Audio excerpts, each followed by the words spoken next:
Jeremiah 22. The Lord told me, "Go down to the palace of the king of Judah. Give him a message from me there. Say, 'Listen, O king of Judah, who follows in David's succession. You, your officials, and your subjects who pass through the gates of this palace must listen to what the Lord says. The Lord says, do what is just and right. Deliver those who have been robbed from those who oppress them.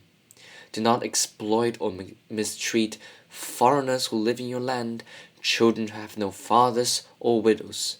Do not kill innocent people in this land. If you are careful to obey these commands, then the kings who follow in David's succession and ride in chariots or on horses will continue to come through the gates of this palace, as will their officials and their subjects.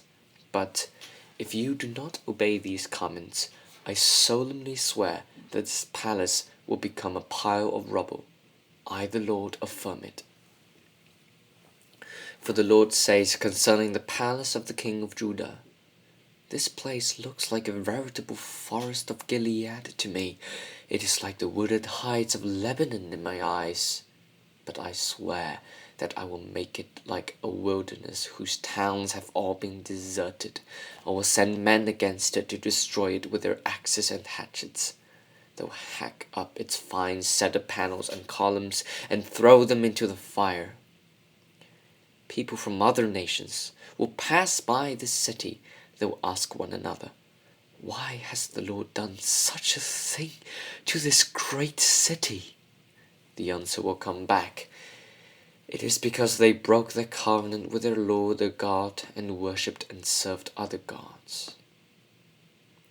Do not weep for the king who was killed. Do not grieve for him, but weep mournfully for the king who has gone into exile, for he will never return to see his native land again. For the Lord has spoken about Shallum son of Josiah, who succeeded his father as king of Judah, but was carried off into exile. He has said, he will never return to this land, for he will die in the country where they took him as a captive. He will never see this land again. Sure to be judged is the king who builds his palace using injustice and treats people unfairly while adding its upper rooms. He makes his countrymen work for him for nothing. He does not pay them for their labor. He says, I will build myself a large palace with spacious upper rooms. He cuts windows in his walls, panels it with cedar, and paints his rooms red. Does it make you any more of a king that you outstrip everyone else in building with cedar? Just think about your father. He was content that he had food and drink. He did what was just and right, so things went well with him. He upheld the cause of the poor and needy, so things went well for Judah. The Lord says, that is a good example of what it means to know me. But you were always thinking and looking for ways to increase your wealth by dishonest means. Your eyes and your heart are set on killing some innocent person and committing fraud and oppression. So the Lord has this to say about Josiah's son, King Jehoiakim of Judah. People will not mourn for him, saying, this makes me sad, my brother, this makes me sad, my sister. They will not mourn for him, saying, poor, poor Lord, poor, poor Majesty.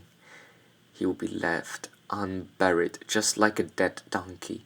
His body will be dragged off and thrown outside the gates of Jerusalem. People of Jerusalem, go up to Lebanon and cry out in mourning. Go to the land of Bashan and cry out loudly. Cry out in mourning from the mountains of Moab. For your allies have all been defeated. While you were feeling secure, I gave you warning, but you said, I refuse to listen to you. That is the way you have acted from your earliest history onward. Indeed, you have never paid attention to me. My judgment will carry off all your leaders like a storm wind. Your allies will go into captivity. Then you will certainly be disgraced and put to shame because of all the wickedness you have done. You may feel as secure as a bird nesting in the cedars of Lebanon, but oh, how you will groan when the pains of judgment come on you. They will be like those of a woman giving birth to a baby. The Lord says, As surely as I am the living God, you, Jeconiah, king of Judah, son of Jehoiakim, will not be the earthly representative of my authority. Indeed, I will take that right away from you. I will hand you over to those who want to take your life and of whom you are afraid. I will hand you over to King Nebuchadnezzar of Babylon and his Babylonian soldiers. I will force you and your mother, who gave you birth, into exile. You will be exiled to a country where neither of you were born, and you will both die there. You will never come back to this land to which you will long to return.